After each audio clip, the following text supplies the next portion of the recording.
Everyone, good morning. তো আমরা এইমাত্র ঘুম থেকে উঠলাম। আমি উঠেছি, উঠে শুধু বাসি কাপড়টা চেঞ্জ করে শাড়ি পরেছি একটা, আর এইদিকে আমার ছেলে উঠে পড়েছে। আরও তো খুশি কেন বলো তো? অ্যাকচুয়ালি ঘুম থেকে উঠেই ও আমার মুখটা দেখতে পেরেছে, তাই খুশি। ঘুম থেকে উঠে যদি ও আমাকে না দেখে, ও কান্না করতেই থাকবে যতক্ষণ আমি ওকে না নেবো, চুপ করবেই না। তো এত ও মা ভক্ত, কি বলবো। পাপা কি হতে পারে, অনেক বেবিরে এরকম হয়, যতক্ষণ না মা কোলে নেবে ততক্ষণ চুপ হয় না। তো ও সেম এরকম, ঘুম থেকে উঠবে বা আমাকে যদি দেখে, আমার কাছে ওর আসতেই হবে।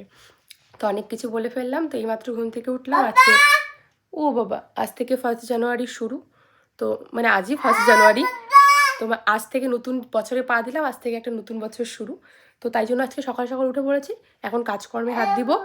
আর ভাগ্নি আছে আমাদের বাড়িতে, তো 1 জানুয়ারিতে ভাগ্নিকে নিয়ে একটু ঘুরতে যাওয়ার কথা আছে। তো দেখি কোথায় যাই, সবটা শেয়ার করব। তো চলো ভিডিওটার সাথে থাকো। তার আগে কাজকর্মগুলো করে নেই। বাবা ওখানে নেই তো, বাবা বাবা চলে গেছে দোকান খুলতে। ও ভাবছে কি ওর বাবাই কম্বলের নিচে আছে, ঘুমাচ্ছে। এই যে পাপা, তোমার মাথা কোনটা? না, তোমার মাথা কোনটা? এইদিকে দেখো না, তোমার মাথা কোনটা? মাথা কোনটা? বাবা এখানে নেই, মাথা কোনটা? ও বলবেই না, এখন ওর বাবাকে নিয়েও পাগল হয়ে গেছে। বাবা এখানে নেই তো, বাবা দেখাবো।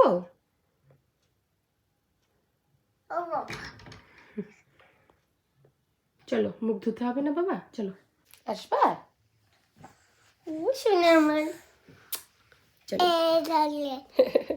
আজকে ফোনটা অন্যরকম ভাবে ধরেছি, হাতটা আমার হয়তো বড় বড় লাগছে, কিচ্ছু করার নেই, বাবুকে কোলে নিয়ে আছি। চলো বাইরে চলে যাই। বাইরে আজকে প্রচুর কুয়াশা, না? দেখো বাইরের অবস্থাটা, জাস্ট দেখো বাইরের অবস্থাটা। এত সকাল সকাল আমরা উঠেছি।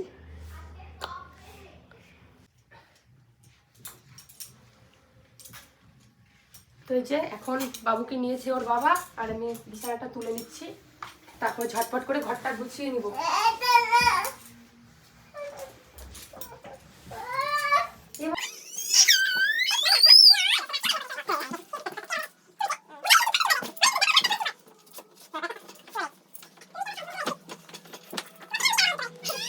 বিছানা গোছানো কমপ্লিট, এখন আমার ছেলে ঝাড়ু দিয়ে দিচ্ছে।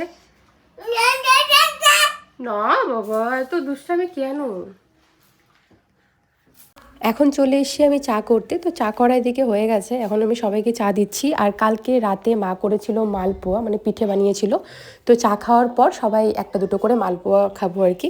আর আমি ভিডিওটা না অন করতে ভুলে গেছিলাম, যখন তোমার দাদাভাইকে চা দিচ্ছিলাম তখন আমি না ক্যামেরাটা সেট করে রেখেছি, কিন্তু অন করিনি। মানে মাঝে মাঝে এরকম হয়। আর কিছুদিন ধরে তোমাদের সঙ্গে আমি বড় ভিডিও শেয়ার করতে পারছি না, তো এখন থেকে একটু চেষ্টা করছি। অ্যাকচুয়ালি পাচ্ছি না সব দিকে ম্যানেজ করতে।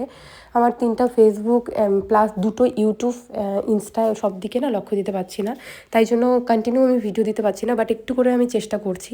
আমাদের খাওয়া দাওয়া হয়ে গেছে, বাবুকে খাওয়াবো। এখানে 2টো খেজুর নিয়েছি, একটু ভিজিয়ে রেখেছিলাম, সেটাকে আমি ভালোভাবে চিপে এখানে একটু গরম জল ঢেলে ছাঁকনি দিয়ে ছেঁকে রসটা বের করে নিয়েছি, তাহলে মিষ্টি মিষ্টি হবে। আর মুড়ির গুঁড়ো এখানটায় দিয়েছি।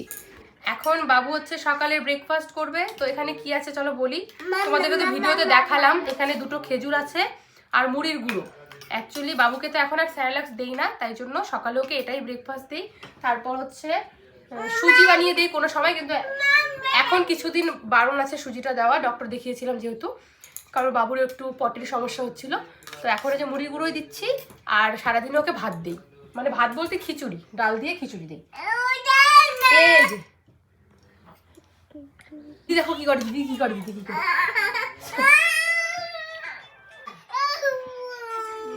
তো এই যে বসে পড়েছি সকালে ব্রেকফাস্ট করতে। এখানটায় বিস্কিট, তারপর পিঠে নিয়েছি, আবার চা করেছি, চা খাচ্ছি। বিস্কিট দিয়ে চা খেয়ে নিলাম, এখন পিঠা খাচ্ছি।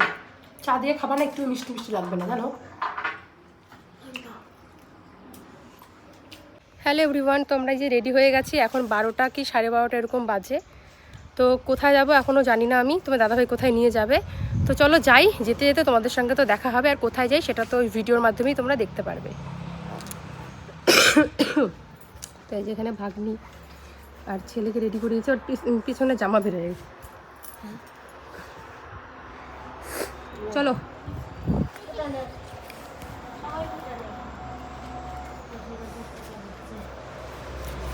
দেখা যাবে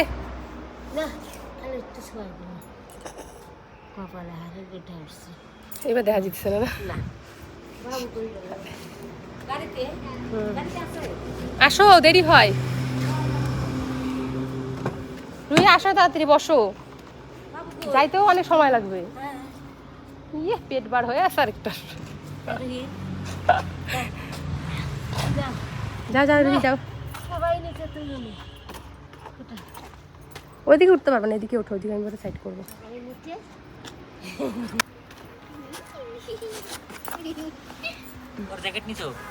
হুম, জ্যাকেট নিছি, এক্সট্রা প্যান্ট নিছি, যদি কথা কথা বমি জমি করে দেয়। হুম, এক্সট্রা জামা 3টা জামা পরাই দিচ্ছি, কটা নষ্ট করবো।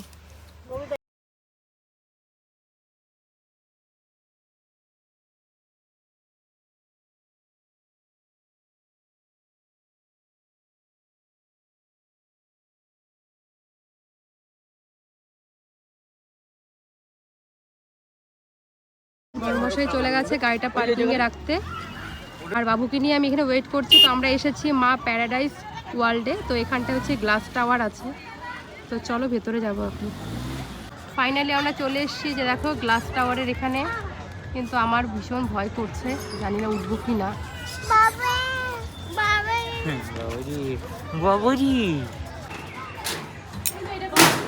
ভাগ্নি যাচ্ছে, আমরা উঠবো না, বাবুকে নিয়ে আমার ভয় করে। আর তোমার দাদাভাই গেছে একটু বাইরে, তাই। ঘোরাফেরা কমপ্লিট হয়ে গেছে, আর পুরোটা আমি তোমাদেরকে ঘুরিয়ে দেখাতে পারিনি, সেটা তোমরা ছোট ভিডিওতে পেয়ে যাবে, মানে মিনি ব্লগে দেখতে পারবে। এখন আমরা খাওয়া দাওয়া করছি, আমার বর আর আমি নিয়েছি চিকেন বিরিয়ানি, ভাগ্নি নিয়েছি জিরা রাইস, আর হচ্ছে পনির বাটার মশলা। খাওয়া দাওয়ার পর আমরা চলে এসেছি স্নো ওয়ার্ল্ডে, এখানে বরফে একটু খেলার জন্য। আর এখানে চার্জটা প্রচুর বেশি, মানে বড়দের, মানে আমার নিয়েছে 500 টাকা আর ভাগ্নি নিয়েছে 450, মানে টোটাল 950 টাকা নিয়েছে এখানটায় খেলার জন্য। আমরা মনে হয় 20 মিনিট কি 25 মিনিট এরকম ভেতরে ছিলাম, মানে 1-1.5 ঘন্টা তুমি থাকতে পারবে, এর বেশিও হয়তো থাকতে পারবে। বাট আমরা বরফে এতক্ষণ থাকতে পারছিলাম না, নাক ফাঁক একদম ঠান্ডা হয়ে যাচ্ছিলো যতই জ্যাকেট পরি তবুও। আর শু পরেছিলাম প্লাস্টিকের, তো ওগুলোও ঠান্ডা হয়ে যাচ্ছিলো, তাই বেশিক্ষণ থাকতে পারছিলাম না। বাট 10-15 মিনিট যেটুকুই টাইমই ছিলাম ভীষণ এনজয় করেছি। কিন্তু আমার মনে হয় অ্যামাউন্টটা একটু বেশি, শুধু বরফে খেলার জন্য 950 টাকা লেগেছে দুজনের। আর এমনি তো আরও অনেক কিছুই ছিল, সবগুলোতে উঠতে গেলে তো আরও প্রচুর টাকা লাগতো। মানে যদি মনে করো ট্রেনে ওঠো, এরকম 100 টাকা করে চার্জ, মানে এক একজনের। এরকম আরও আছে, সেগুলো তো আরও বেশি চার্জ হতে পারে, কিন্তু আমার এই জায়গাটাতে চার্জটা একটু বেশিই লেগেছে। তো তোমরা কে কে গেছো কমেন্টে জানিও। এটা হচ্ছে আলিপুরে। তো চলো আজকে ভিডিওটা এখানেই রাখছি।